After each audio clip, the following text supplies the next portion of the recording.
Congratulations!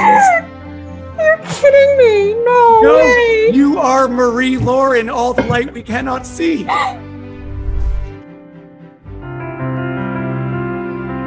When I was starting pre-production, I decided that I wanted to explore authentic casting. I put out a casting call around the world online, and I met a lot of 8-year-olds who were low vision or blind, and then I met some teenagers and some 20-somethings, and out of over 1,000 auditions, there was this iPhone video from a graduate student who had never acted before, had never auditioned before. And that was this young woman named Aria Mia Loberti, and she had no idea how to act, but there was something luminous and confident and very, very intelligent, and I knew that that was something I could work with. You are Marie Lauren, all the light we cannot see. You're not pranking me. I'm not pranking you, this is real.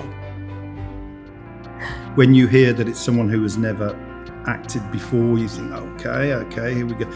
And that lasted for about 3 seconds of the first rushes when I thought, this is someone really special. He just holds the screen, holds the attention. It's so good, so sort of self-confident. In other words, there's never any suggestion that you should pity this person, ever. And it's so difficult. That would be so easy to do, and she doesn't do that. So it was wonderful. But in terms of the writing, you write what you write, but then when you see what's happening, subconsciously, I think you do start to adjust it.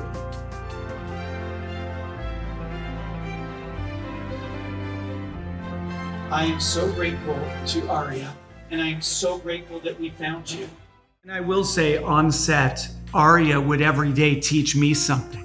There might be something in the script or something that was in the book about how Marie behaved, but the book and the screenplay were not written by a young woman who's blind, but it was being played by a young woman who's blind. So she would tell me, this is not how I would use my cane, or this is how I would sit at the radio and how I would touch it.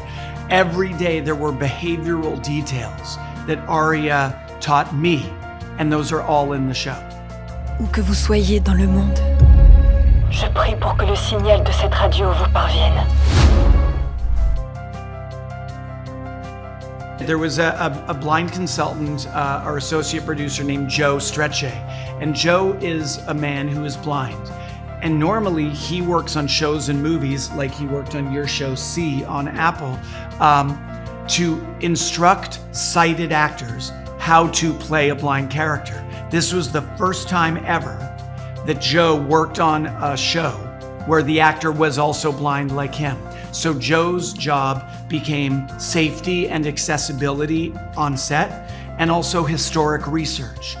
For instance, canes are very different now than they were in 1938. Braille is now only sometimes used because people can use their iPhone and apps, whereas Braille was an essential skill back then. So Joe would also constantly give us historic context. And because of all of you, I've found myself, really, for the first time.